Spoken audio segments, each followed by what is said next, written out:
번역 사도신경으로 신앙 고백하겠습니다.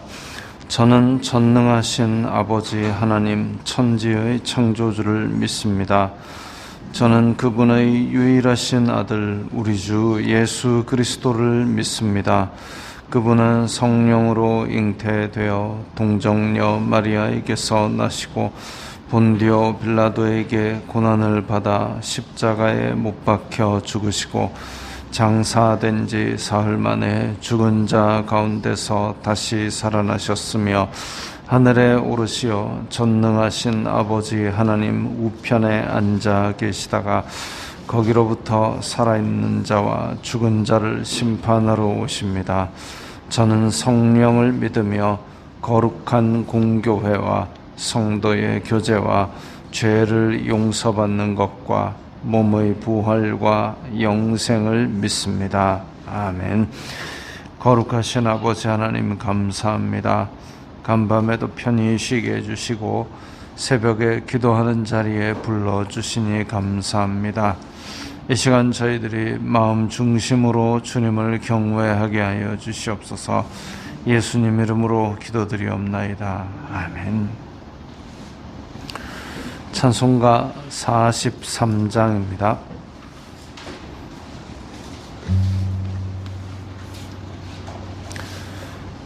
찬송가 43장입니다.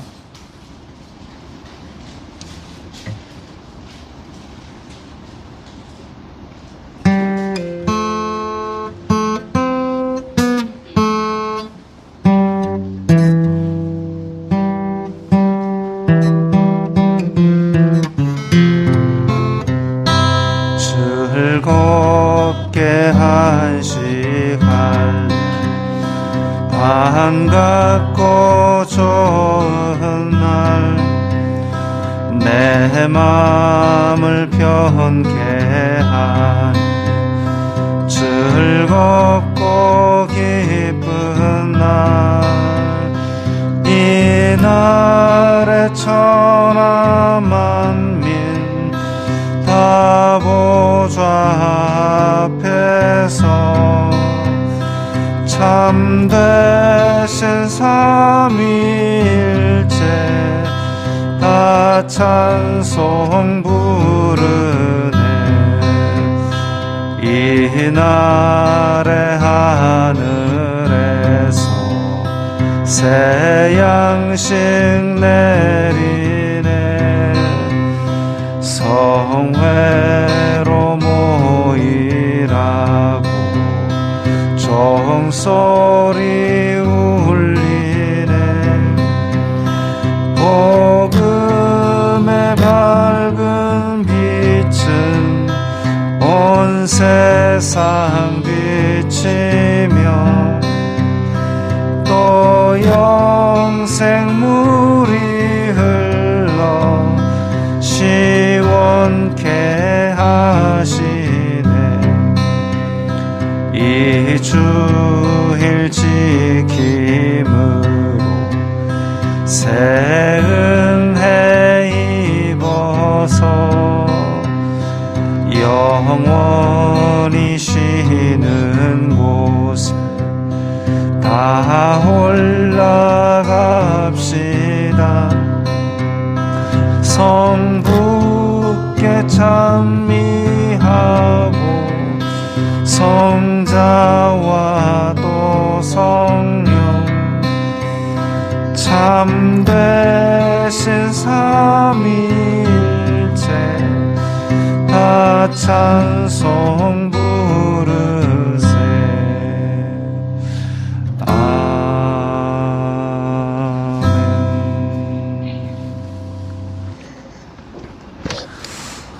오늘 말씀은 요한복음 5장 10절부터 18절까지의 말씀입니다.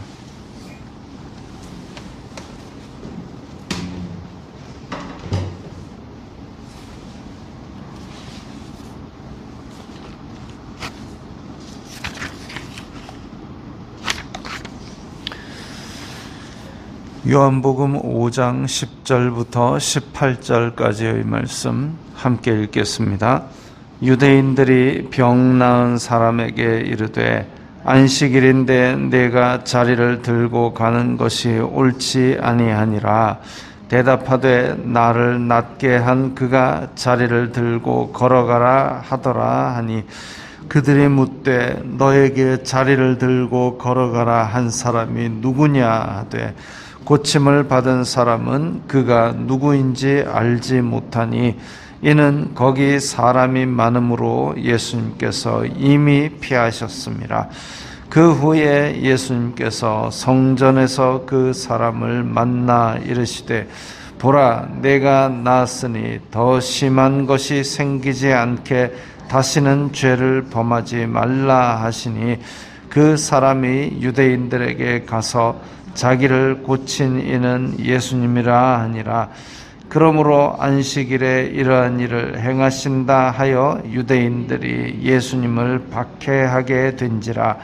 예수님께서 그들에게 이르시되 내 아버지께서 이제까지 일하시니 나도 일한다 하시매 유대인들이 이로 말미암아 더욱 예수님을 죽이고자 하니 이는 안식일을 범할 뿐만 아니라 하나님을 자기의 친아버지라 하여 자기를 하나님과 동등으로 삼으심이로라. 아멘.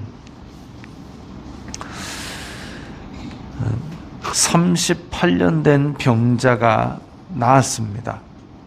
38년이나 누워 있었으면 어지간하면 사람들이 좀 알 겁니다. 오며 가며 봤는데 저 사람 그대로네. 그게 38년이면 어지간한 사람들은 다 보면서 알 겁니다. 심지어는 그 사람이 예루살렘 근처에 있으니까 명절마다 1년에 3번 와서 봤는데 1년에 3번 와서 봤는데 그게 38년이 거듭되었으면 38 곱하기 3 해도 엄청난 숫자 아니겠습니까?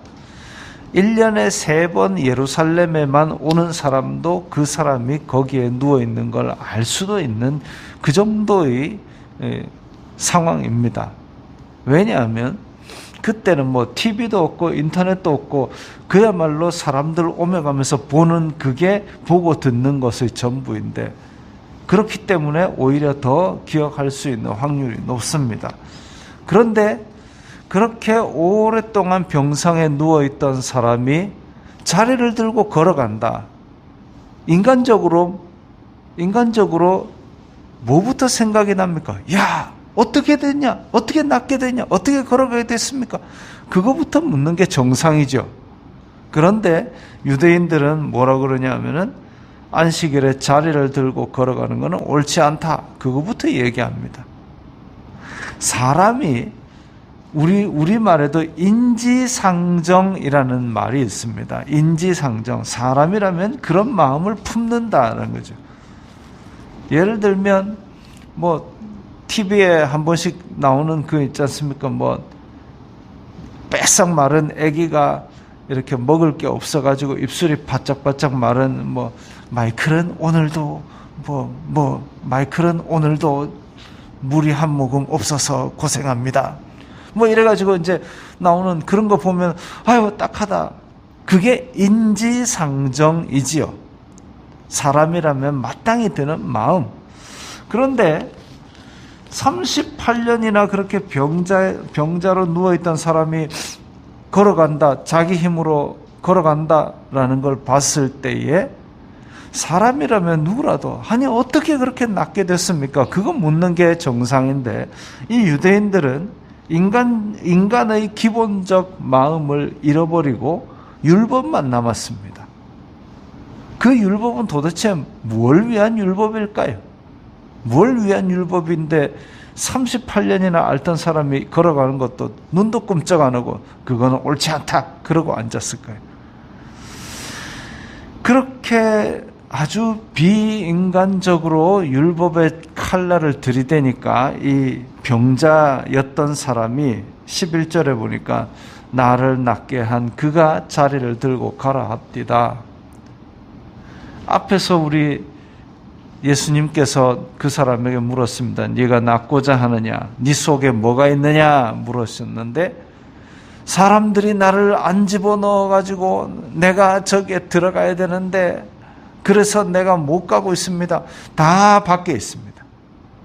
근데 지금 예수님께서 자리를 들고 걸어가라 하고 나음을 입었으면 그분이 누구신가? 라도 생각을 해야 되는데, 아니, 최소한 자리를 들고 예수님께서 물에 붕 빠뜨려져가지고 나았다. 그럼 예수님을 못 찾을 수도 있어요. 근데 예수님께서 자리를 들고 일어나라. 뿔떡 일어난 상태에서는 주님 누구십니까? 그렇게라도 할 수 있었는데 그렇게 안 한 거죠. 누군지 모르니까. 대답하되 나를 낫게 한 그가 자리를 들고 가라합디다. 이것도 이 사람은 지금 예수님을 통해서 나음을 입었습니다. 그랬을 때에 지금 유대인들이 비인간적으로 야 그건 율법 어긴 거야 라고 얘기했을 때 야 이놈들아 내가 38년 동안 누워있다가 그 집에 가는데 내 자리도 못 들고 가나 이렇게 말을 할 수도 있는데, 근데 당장 그 서슬퍼런 유대인들의 말에 내 믿음이 밖으로 달아납니다. 그래서 다시 밖으로 돌아가는 거예요. 내 안에 내가 낳고자 하느냐 물으셨던 그 예수님. 근데 사람들이 안 넣어주고 다른 사람들이 먼저 가기 때문에 다 다른 밖에 다시 여기서도 믿음이 밖으로 달아납니다. 나를 낳게 한 그가 나를 가라 했지 나는 몰라요. 참 얼마나 서슬퍼렇게 들이댔으면 이 기적을 체험한 사람조차 이렇게 밖으로 다시 돌려버리겠습니까? 13절에 보니까 그가 누구인지 알지 못하니, 자기도 사실은 얼떨결에 일어나다 보니까 예수님이 누구신지 묻지도 않았고 묻지도 못했습니다. 거기 사람이 많음으로 예수님께서 이미 피하셨습니다. 그래서 예수님은 자리를 피하셨지만 나중에 성전에서 이 사람을 다시 만나가지고 보라 내가 나았으니 더 심한 것이 생기지 않게 다시는 죄를 범하지 말라. 자, 여기서 우리는 두 가지를 생각할 수 있습니다. 첫 번째, 예수님께서 주시는 은혜는 은혜 먼저 베푸신다. 은혜 먼저 베푸신다. 우리가 어떤 경지에 올랐기 때문에 하나님께서 구원해 주신 게 아니라 일단 구원시켜 놓고 이제 구원받은 백성답게 살아라 이렇게 되는 거죠. 가늠한 여자를 사람들이 데리고 와가지고 돌로 쳐 죽일까요? 하는데 예수님께서 죄 없는 자가 먼저 돌로 치라. 다 떠나고 나서 여자야 너를 정죄하던 자들이 어디 있느냐? 없어요. 나도 너를 정죄하지 않는다. 가서 다시는 죄를 짓지 말아라. 그게 뭐냐면 예수님께서 먼저 은혜를 베풀어 주시고 그 다음에 그에 맞는 삶을 요구하시는 겁니다. 38년 된 병자가 간절히 맨날 기도하고 맨날 경지에 오르도록 거룩을 경건을 연습했느냐? 아니고 전혀 아니고 그냥 들러와가지고 아이고 아야 하고 있었습니다. 예수님께서 그 사람에게 먼저 찾아오셔서 자리를 들고 걸어가라 낳는 은혜를 먼저 베푸셨습니다. 그리고 나서 지금 여기에 오신 거죠. 왜 오셨느냐? 다시는 죄를 범하지 말라. 모든 병이 죄와 연관된 것은 아니지만 이 사람의 병은 아마도 죄와 연관되었던 것으로 보입니다. 그래서 예수님께서 이 사람에게 그것을 교훈하러 오신 것이죠. 너 그것이 네 죄 때문인 줄을 알고 있다. 그러니까 더 심한 것이 생기지 않게 다시는 죄를 범하지 말아라. 죄를 용서하시는 은혜, 죄를 용서하시는 권능을 가진 분이 먼저 은혜를 베푸시고 그리고 그 은혜에 걸맞는 삶을 살라고 말씀하십니다. 세례 요한도 그렇고 예수님도 그렇고 복음 전하기 처음에 회개하라 천국이 가까웠다 해가지고 나오는 사람들에게 다 세례를 먼저 줬습니다.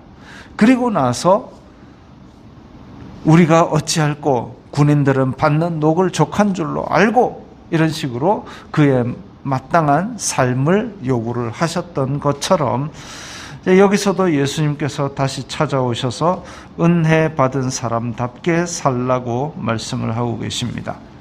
이 사람이 그렇게 해서 다시는 죄를 범하지 않고 잘 살았더니라 라고 기록하면 해피엔딩이겠습니다만은 15절에 보니까 유대인들에게 쪼름이 갑니다. 왜?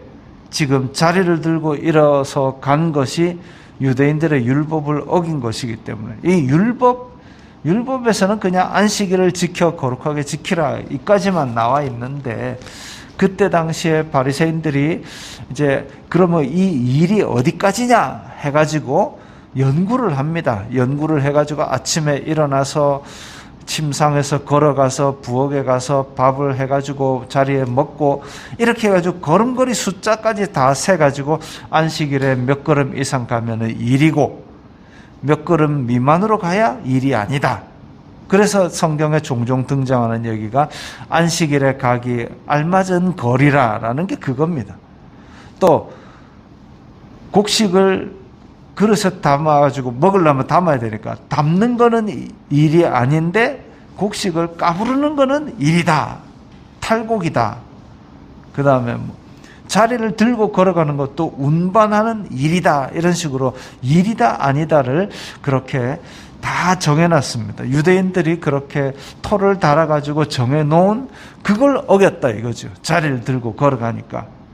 그래가지고 유대인들이 그렇게 하도 뭐라 그러니까 이 사람들이 병 나은 사람이 유대인들에게 가서 내 병을 고쳐가고 자리를 들고 자리를 들고 가라 한 사람이 예수님이다 라고 이야기를 합니다. 그것도 참 희한하죠. 예수님인 걸 알았으면 예수님 감사합니다 하고 자기가 그냥 들어가면 될 텐데 아니면 유대인들이 그렇게 자꾸 율법 어겼잖아 뭐라 자꾸 그러면 야 이놈들아 내 38년 동안 누워있다가 일어난 거는 안 보이나 하고 할 수도 있는데 그러지 않고 내 자리를 들고 일어나 가라 한 사람이 예수님이다 그 얘기를 합니다. 38년 동안 그 오며 가며 아무런 도움을 주지 않았던 유대인들이 비난하는 그 비난을 두려워해서 지금 예수님을 팔아먹고 있는 거죠. 참 안타까운 현실입니다. 그런데 이 계기로 말미암아 유대인들이 예수님이라는 사람이 안식일도 어기는구나 해가지고 예수님을 미워합니다. 이 사람들은 기적도 봤습니다. 그런데 자기 머릿속에 있는 율법의 틀 그걸 가지고 지금 38년 된 병자가 일어난 것은 아무런 그 은혜가 있었던 것은 아무런 의미가 없고 그냥 자기 머릿속에 있는 그 조그만 규정 하나 가지고 지금 예수님을 판단하고 있는 거죠.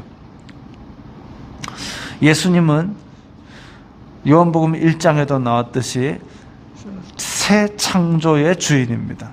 옛 창조 때도 이 예수님 없이는 만물이 된 것이 없다 그랬는데 이제 새로운 창조를 하러 자기 땅에 와서 자기 백성들을 만났지만 자기 백성들이 영접하지 않았다 그랬습니다. 그 현실이 지금 이 베데스다 연못가에서 그대로 이루어진 것이죠. 그래서 오히려 예수님을 찬양했어야 될 사람들이 예수님을 박해하게 되었고 예수님한테 따지러 갑니다. 당신이 왜 사람한테 일을 시킵니까? 내 아버지께서 일하니 나도 일한다. 왜 일을 하느냐? 너희들에게 참 안식, 지금 축제에 와서 축제를 즐길 수 없고 안식일인데 안식하지 못하는 이 38년 된 병자를 해방하는 참 안식을 줬는데 왜? 라고 따지지 않고 내 아버지께서 일하시니 나도 일한다.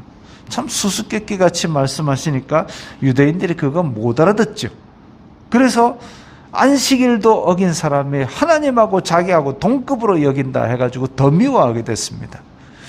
하나님의 말씀이 선포될 때에 하나님의 택한 자들은 회개를 합니다. 그런데 은혜 밖에 있는 자들은 말씀이 선포돼서 진리가 내 마음에 비추게 되면 어둠을 더 좋아하여 앞에 요한복음 1장에 나오죠. 어둠을 더 사랑하여서 빛을 거부하고 오히려 더 미워합니다. 그렇게 해서 유대인들은 이로 말미암아 더욱 예수님을 미워하고 죽이려고 했다고 되어 있습니다. 사람에게 은혜를 주시고 새 창조를 하시고 참 안식을 주시고 참 명절의 기쁨을 나누려고 하시는 예수님의 은혜, 그것을 우리는 믿음으로 받아 누리는 자들이 되어야 하겠습니다. 기도하겠습니다. 거룩하신 아버지 하나님, 감사합니다. 저희들에게 새 창조와 참 안식의 은혜를 주시려는 예수님의 은혜, 그것을 오늘 하루도 충만히 누릴 수 있도록 하여 주시옵소서.